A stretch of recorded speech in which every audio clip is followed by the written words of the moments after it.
Hello and welcome, my friends, buddies, and viewers to our Divine Version 2.0 of Chemistry Class 12th। तो पिछले दो episode से हम cover कर रहे हैं चैप्टर नंबर 8। पिछले एपिसोड से हम कवर कर रहे हैं chapter number 8 D and F block elements. जैसे कि हमने पहले ही कहा, जो हमने एस ब्लॉक किया और हमने पी ब्लॉक किया। अब जो एस और पी के बीच की जो सीरीज आती है दैट इज डी ब्लॉक, और उन्हीं में से कुछ मटेरियल्स हैं जो एलिमेंट्स हैं उनको हम कवर करते हैं एफ ब्लॉक में। सो उनके काफ़ी डेफिनेशंस हमने किए थे, टर्म्स किए थे कि जैसे कि ऑक्सीडेशन स्टेट क्या होगी, आयनाइजेशन एंथैल्पी क्या होगी, electron potential, stability in higher OS, magnetic properties, chemical reactivity, formation of coloured ion कैसे होती है, कॉम्प्लेक्स कंपाउंड कैसे बनाते हैं, फिजिकल एंड केमिकल प्रॉपर्टीज को कवर किया था, और हमने एटॉमिक एंड आयनिक साइज को कवर किया। अब कुछ और प्रॉपर्टीज जो ये शो करते हैं डी ब्लॉक, उसमें से हम कुछ प्रॉपर्टीज देख लेते हैं। अब ये शो करते हैं प्रॉपर्टीज, उसमें से अगली प्रॉपर्टी आती है कैटालिटिक प्रॉपर्टी।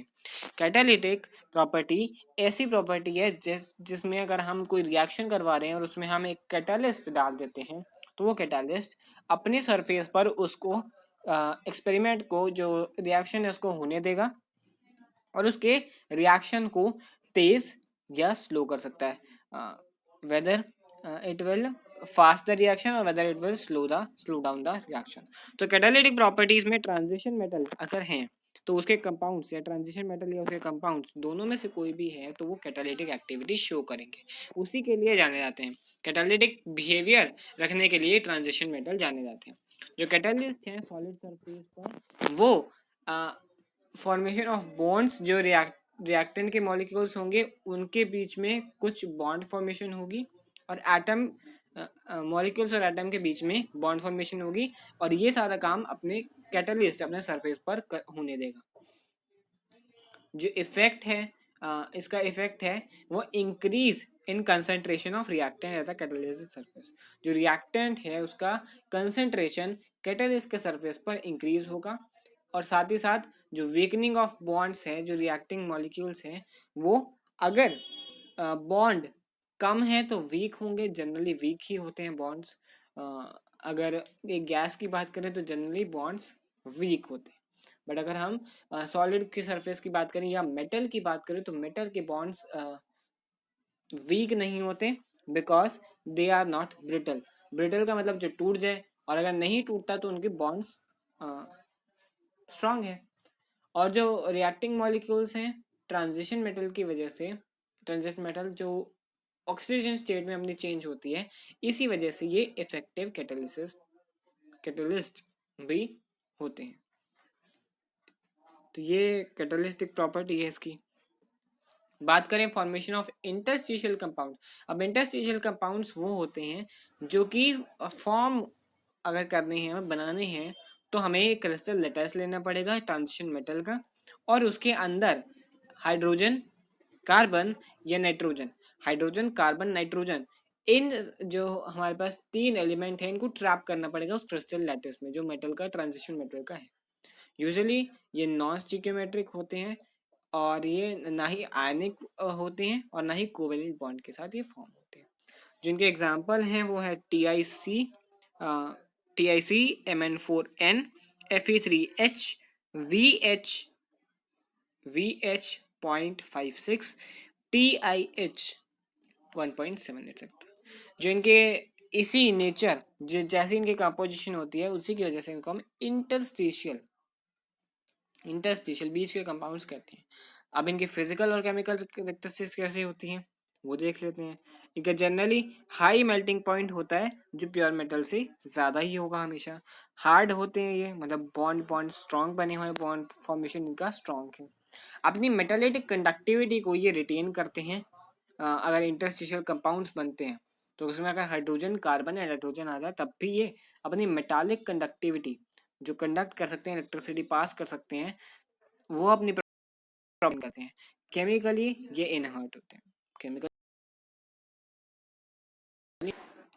बात करते हैं आगे, तो आगे हमारे बन गया अलॉय फॉर्मेशन। अलॉय फॉर्मेशन जो जनरली हमारा होगा, अलॉयज क्या होते हैं? अलॉयज जो काफ़ी सारे मिक्सचर को बनाने से एक कंपाउंड बनता है, उसको हम एलॉय कहते हैं। अगर होमोजेनियस मिक्सचर है तो हर जगह कंसंट्रेशन सेम होने वाली है और ये भी होमोजेनियस मिक्सचर ही बनेगा। जबकि यहाँ पर होमोजेनियस मिक्सचर बनेगा, एक जो हमारे पास मेटल है उसकी कंसंट्रेशन दूसरे मेटल के कंपैरिजन में रिलेटिवली ज़्यादा ही होगी। एक होगा 70% तो दूसरा होगा 30%। ऐसी रेशियोज में हम मेटल्स को लेंगे। उनको हम लेंगे लिक्विड फॉर्म में, जिसके हमने लिया कॉपर लिया और जिंक लिया। इनको अपने अगर जनरल फॉर्म में लिया तो उसको हम पहले करेंगे मेल्ट, दोनों को करेंगे मिक्स। मिक्स करने के बाद हम इसको हीट करेंगे, हाई हीटिंग करेंगे एंड देन इनको लेफ्ट छोड़ देंगे, तभी होमोजेनियस मिक्सचर बन जाएगा। जो मेटालिक रेडियाई है, अगर ऐसे मिलाना है हमने तो मेटालिक रेडियाई 15%, दोनों की 15% टू ईच अदर होनी चाहिए। मतलब एक की 100 है तो दूसरे की 15 होनी चाहिए। छोटी रेडियाई है और जो सारी कैरेक्टरिस्टिक्स हैं ट्रांजिशन मेटल की, इसी वजह से जो एलॉयज इसके ट्रांजिशन मेटल के बनते हैं वो काफ़ी रेडिली फॉर्म होते हैं, मतलब काफ़ी जल्दी से बन जाते हैं और काफ़ी जल्दी से रिएक्टिव होते हैं, रिएक्टेड होते हैं, हार्ड होते हैं। फिर से आया कि बॉन्ड बॉन्ड फॉर्मेशन हाई है और यहाँ पर इनका बॉइलिंग पॉइंट भी हाई होता है, बॉइलिंग पॉइंट भी इनका हाई होता है। और जो फेरस के अलॉयज हैं वहाँ पर हमारे पास आता है chromium, vanadium, tungsten, molybdenum and manganese, जो कि स्टील और स्टेनलेस स्टील बनाने के लिए ये सारे कंपाउंड्स यूज होते हैं। अगर ट्रांजिशन मेटल के साथ नॉन ट्रांजिशन मेटल भी मिला दें, यानी कि हमारे पास कॉपर जिंक मिलेगा तो ब्रास बनेगा, कॉपर टिन मिलेगा तो ब्रॉन्ज बनेगा। तो ये ब्रास एंड ब्रॉन्ज ये हमारे पास दो एलॉयज हैं जो ट्रांजिशन मेटल और नॉन ट्रांजिशन मेटल को मिलाने से बनते हैं। कि हमने एक जगह मिलाई हेलोजन के साथ ट्रांजिशन मेटल, यहाँ भी हेलोजन के साथ ट्रांजिशन मेटल। अगला आता है हमारे पास oxides and oxo anions. Oxides जो ऑक्सीजन के साथ कंपाउंड फॉर्म करते हैं। अब ऑक्साइड्स क्या होते हैं? ऑक्साइड ऑक्सीजन के साथ कंपाउंड फॉर्म करें, ऑक्साइड जो फॉर्म होते हैं ये रिएक्शन करवाते हैं मेटल के साथ, मेटल का ट्रांजिशन मेटल का ओ के साथ, ऑक्सीजन के साथ हाई टेम्परेचर पर कराते हैं। सारे मेटल स्कैंडियम का अगर छोड़ दें तो वो फॉर्म करते हैं M O oxides, M O oxides form करते हैं। जबकि सारे आयनिक होते हैं। जो हाईएस्ट ऑक्सीजन स्टेट है ऑक्साइड्स की वो स्कैंडियम के साथ ही आती है। स्कैंडियम से मैंगनीज, Sc2O3 से Mn2O7 तक ये हाईएस्ट ऑक्सीजन स्टेट के जो मॉलिक्यूल्स हैं वो रहते हैं। ऑक्सीजन स्टेट जो है वो इंक्रीज होती है जबकि आयनिक करेक्टर डिक्रीज होता है। अगर ऑक्सीजन स्टेट इंक्रीज हो रही है तो आयनिक करेक्टर, आयन बनाने की फॉर्मेशन या आयन बनने की जो इनकी करेक्टरिस्टिक्स हैं वो डिक्रीज होगी। Mn2O7 कोवेलेंट होगा, कोवेलेंट कंपाउंड होगा और ये ग्रीन ऑयल, अगर इसको हम पहचाने तो ग्रीन ऑयल में ये हमें शो होगा। और हमारे पास जो क्रोमियम का ऑक्साइड है और वेनेडियम का ऑक्साइड है ये इन दोनों के लो मेल्टिंग पॉइंट होंगे और अगर ये हाईएस्ट ऑक्सीजन स्टेट में जाते हैं तो ये एसिडिक करेक्टर भी शो कर सकते हैं, एसिडिक करेक्टर भी शो कर सकते हैं। अगर वेनेडियम का जनरल चेंज देखें, ग्रेजुअल चेंज देखें तो वो बेसिक्स से लेस बेसिक्स से एम्फोटेरिक की तरफ जाता है। जो V2O3 है वो हमारा बेसिक होगा, V2O4 हमारा उससे कम बेसिक होगा और V2O5 हमारा जनरली एम्फोटेरिक का नेचर होगा। मतलब अगर उनको हम एसिड के साथ मिलाते हैं तो एसिडिक करेक्टर शो करेंगे, बेस के साथ मिलाते हैं तो बेस करेक्टर शो करेंगे, यानी कि एसिड और बेस दोनों के करेक्टर वेनेडियम शो करेगा, वेनेडियम का ऑक्साइड शो करेगा। अब इसका एक और हमारे पास करेक्टर आता है potassium dichromate, potassium dichromate, potassium dichromate. अब ये काफ़ी इंपॉर्टेंट केमिकल है जो कि लेदर इंडस्ट्रीज में यूज़ होता है।